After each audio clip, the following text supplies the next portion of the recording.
You've probably found yourself shopping for car stereos, maybe browsing Amazon or Best Buy, and you may have noticed that there are some that are super expensive, some that are super cheap, and there are plenty right in the middle, and they all kind of offer the same thing. So how much is the right amount of money to spend? Well, I don't really know. So today I bought 3 different stereos that offer pretty much the same options at wildly different price points, and we're gonna install them in the Miata and figure out how much is the right amount of money to spend. We'll look at user interface, features, sound, and how they feel overall to determine how our money is best spent. I'm Zach, and this is Money Pit. Let's make some noise.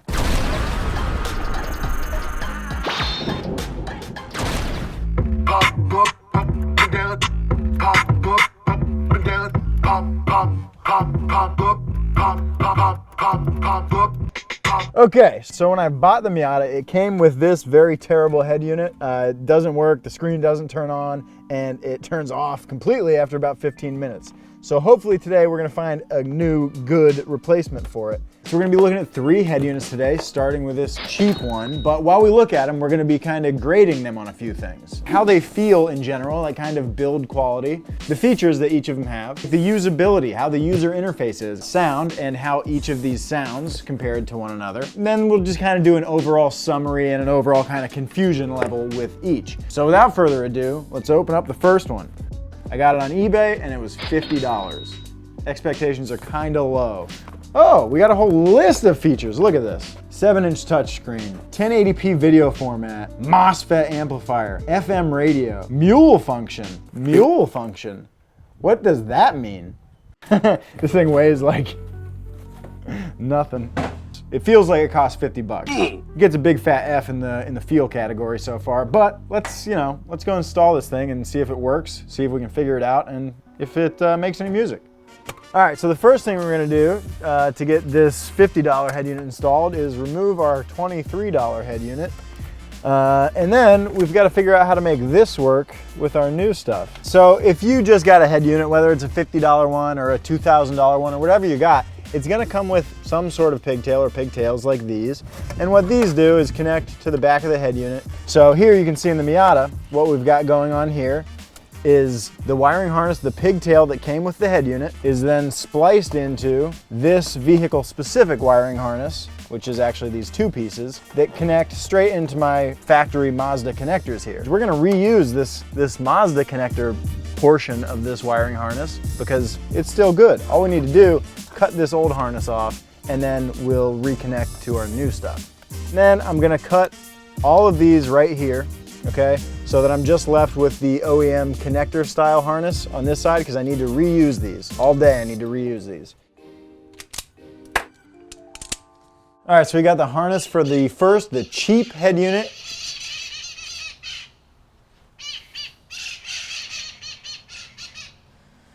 All right, so we've got the harness for the first head unit all ready to go. So far, the confusion level is pretty low. The only thing is that they never told me what this brown wire was for. So I don't know. Let's plug her in and see what happens. Okay, so right now I'm just making some connections. We're connecting the speaker wires at the moment. So now the only thing we gotta do is connect our ground. Sweet. And now we should be able to plug it in and turn this puppy on. Welcome! It's the most satisfying part of all. You ready?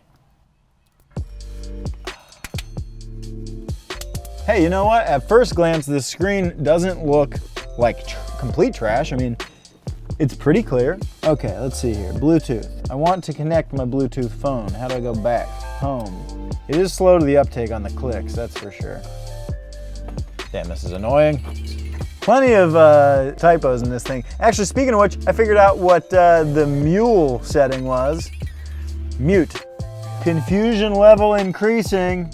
Maybe it's already attempting to pair and I just don't know it. Let's see what's going on here. Car BT, baby, there she is.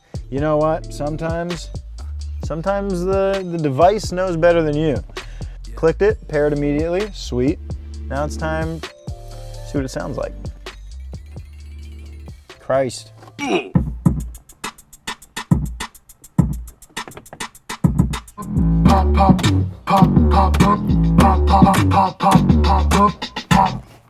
Okay, so we've been messing with this thing for a few minutes now, and here's our findings. So it definitely feels cheap. The knob, when you turn the volume up, feels very cheap. When you click the touch screen, it takes a minute for it to register and sometimes doesn't at all. The font is ridiculous. It looks like Times New Roman on here, which honestly would just drive me crazy. The only way it could be worse is if it was Comic Sans. But you know what, the fact is it was $50 and it does turn on, the screen works, so in that sense it's sort of an upgrade from this old one, which the screen didn't work at all.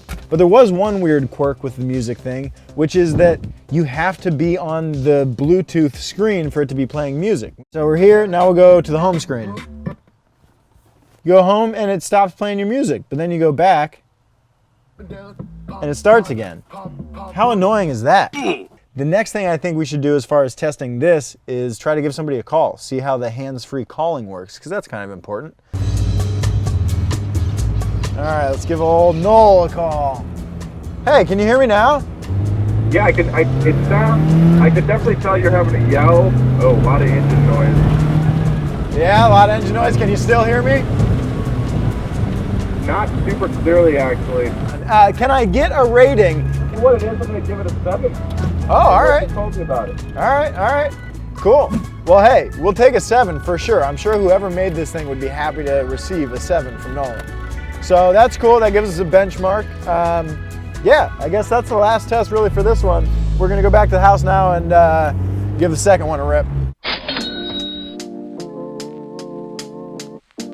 Okay, for our second head unit, the middle of the road one. This is from Pioneer, it's called the DMH 1500 NEX. Right off the bat, this thing lists some features that the last head unit didn't have. Of course, Apple CarPlay, Android Auto.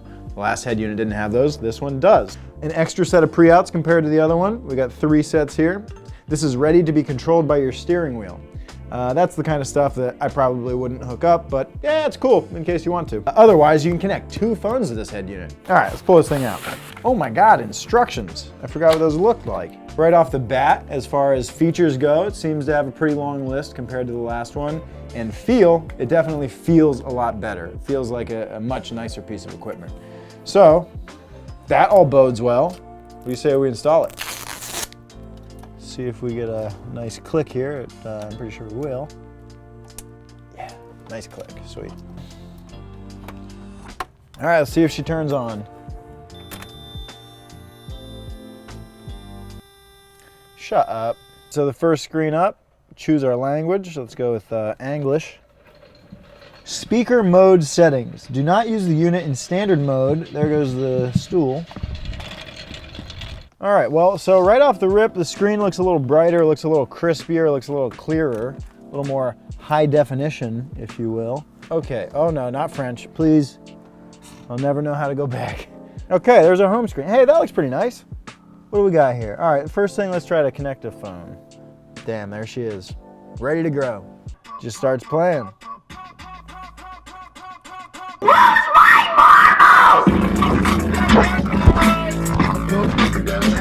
That's way louder than the last one. So loud, in fact, I didn't dare to turn it all the way up. Oh my God, I didn't even think about how the sensitivity on the screen is, which is exactly what you want. I didn't have to think about it. When I click, it knows it and it does something. Let's do CarPlay. Let's see what's going on there. See if it just works when I plug in. Hey now, there we go. Sweet, well, CarPlay pulls up and then you got the old map, so I can use some nav, which is nice for going places and getting where you're trying to go. All right, let's go to Bluetooth. We'll play some music. All right, now let's go to the home screen and see if music keeps playing. Oh, that's cool. You can go away from the Bluetooth screen and it keeps playing music just like exactly like what you would want it to do. In other terms of sound, I don't know how it sounds on a phone call yet, so why don't I drive around the block and bug Nolan some more. Thank you. So it's probably worth mentioning that the Pioneer head unit does come with a Bluetooth microphone that you can put wherever you want, but that's what you get when you spend more money. Oh, dude, you sound so much better. Heck yeah. So, that said, can you give me a rating? I'm gonna give this a 9, dude. 9! It's an 8.5. Okay, all right, I'll take it. Nolan said he could not believe how much better I sounded. Really? He gave me an 8.5 out of 10. He started with a 9 and I said, 9? Where do we go from here? We are on to our final, our third and final, our most expensive head unit. So this is made by Kenwood. It cost me over $700. And it does have a pretty long list of features, it looks like. Namely, the first thing I noticed is that you can do CarPlay and Android Auto wirelessly. So this one actually does have a CD player in it and a DVD player. So, I mean, honestly, in 2020, I don't really care about that, but I guess if you do, then this has that, so there you go. Let's open it up. Let's see what we got going on inside the backs. This is the heaviest box by far. All right.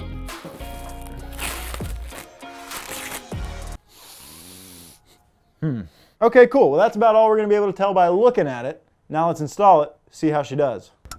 Ah, a nice click. We've got some spaghetti going on back here. This makes me... All right, she's powered up. Let's see what's going on. First off, just looking at it, it honestly looks, well, it looks similar in screen quality to the Pioneer, but the font is a little less pleasing to my eye so far. So first thing we're gonna try to do is try to get my phone paired up to the head unit, get the wireless CarPlay working, and then we'll see how it sounds. Bluetooth, maybe that. Add phone.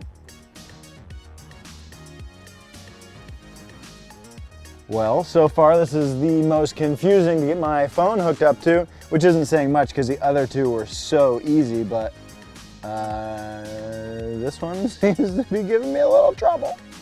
All right, so it took a little bit of figuring out. This so far has been kind of the clunkiest user interface, in my opinion. It's been kind of difficult to figure out how to get everything connected just right, but it is connected now. We've got our wireless CarPlay working, which is pretty cool. That's a pretty cool feature.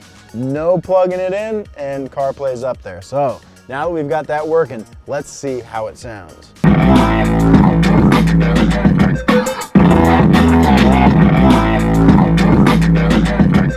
Damn!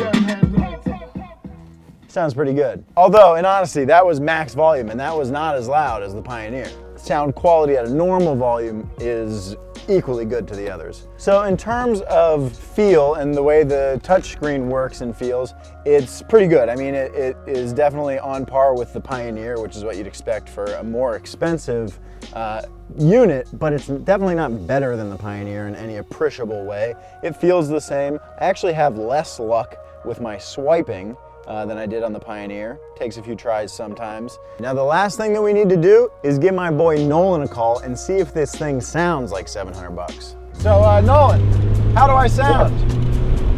There's probably more buffeting this time than last time. More buffeting? Oh, and I can't hear you. I have the volume all the way up. There's a lot of buffeting now. How fast are you going? Now I'm going 30. Last time I was going faster than this and you could hear me better and I could hear you better. I have the volume all the way up now and that's all I got. So can I get a final judgment? Yeah, I'll give it a score. I'd give this like a 6.5. 6.5, okay. So the buffeting's just too much. All right, so you heard it from Nolan. It gets a 6.5 or maybe a 7. That's not very good for a $700 unit. So let's go back to the garage, tally it all up. We'll stack these things up against each other and make a decision. Okay, so we've spent the day comparing 3 different head units at 3 very different price points. So let's talk about the cheap one first. The cheap one cost $50, and in terms of feel, it feels like it costs $50. The screen doesn't look great, and the clickability of the screen is pretty bad. On to features. It has next to none, so that's nice. It does have Bluetooth, and that's the biggest feature I was looking for because I want to be able to Bluetooth music from my phone to my car while I'm driving. The user interface on the cheap one was pretty bad, although we still hooked up our phone pretty quickly, and you know what you're doing, it's just kind of ugly to do it. It was the quietest of the 3 by a pretty big margin though, and that's not okay for me because I need this thing to be as loud as I can to combat all the wind noise. And lastly, in terms of Bluetooth call quality, the quality was pretty good. It just has a built-in microphone wherever it is on there. You heard it, I think Nolan gave me what, a 6 or a 6.5? He was pretty pleased with it, and for 50 bucks, that's not bad. All right, moving onward to our middle of the road price point, $300 for this Pioneer head unit. In terms of feel, this was a huge leap from the $50 unit. The screen looks nice, the resolution is very good, and the clickability was great. Actually, the clickability on the $300 piece was probably the best throughout. Let's talk about features. So we do have Bluetooth here. This also has Apple CarPlay and Android Auto. Wired, you know, you gotta be plugged into your phone. In my opinion, that's the biggest leap. The user interface on the head unit overall was also very good. It was very easy to use. Connecting my phone was very easy. Everything was pretty intuitive. This one, this $300 unit, was the loudest of the three, and that's really what I'm looking for. I want as much noise out of the speakers as I can get so I can hear them over all the wind. So I think Nolan gave me, what, an 8.5 on call quality on this, and I gotta tell you, 8.5, that's pretty good. Now, let's talk about the Big Daddy, this $700+ head unit from Kenwood. The screen looks very nice, the clickability is very good. You know, swiping, I had some issues every now and then, but overall it was pretty good. However, there wasn't much of a leap upwards over the middle of the road one in terms of feel. So now, features. This thing is pretty loaded. I honestly didn't even know how many features I had when I bought it because I was still coming through features when I was swiping through the menus. Stuff that's not even listed on the box or the website. Like you can add gauges to this somehow. You can add a radar detector to this thing somehow. The biggest feature, in my opinion, is that you get to move up to wireless Apple CarPlay and wireless Android Auto, which is really cool. It's a little bit fiddly to get it figured out, but once it's figured out, it's done, and that's very convenient. Now, let's talk about sound. Sounded great at a normal listening level. At max volume, it was a little bit quieter than the Pioneer. So the last thing that we got to talk about on this was the Bluetooth sound quality. And I went out, I drove, I called Nolan, and he said it sounded worse than the middle of the road one. Said he heard more buffeting. And this one also has a Bluetooth microphone that you can put wherever you want it. And I put it in the same exact spot as this one. And I drove the same route at the same speeds. So with all that said, all that taken into account, for me and the Miata, the head unit that it's gonna have to be is of course the middle one. It does what I want for the cheapest amount of money. That's exactly what I'm looking for. Okay, so now that we finally got our decision, and I mean, come on, let's be honest, we knew it was gonna be this one all along. But now that we've actually made the decision, we've done the work, we've made the decision, the only thing left to do is to permanently install it in the car. But you've seen me do that, and if you don't remember how to solder, check that video out in the link wherever Eddie decides to put it. If you want to know more about how we ended up with music in our cars, then go check out this, my favorite episode of Wheelhouse of all time. Trust me, you will not regret doing it. Thank you so much for watching. Make sure you're subscribed to the channel and you have the notification bell rung because we're putting out shows every single day. If you want more of me, you can get it at Zach Job on Instagram, and make sure you follow Donut at Donut Media. I almost forgot to say, you know the sweet, awesome song I've been playing all day? Did you love it? Of course you did. We're also making a full-length music video. So if you have any footage that you think belongs in a pop-up, up and down headlights music video, then send it to us and we'll put it in.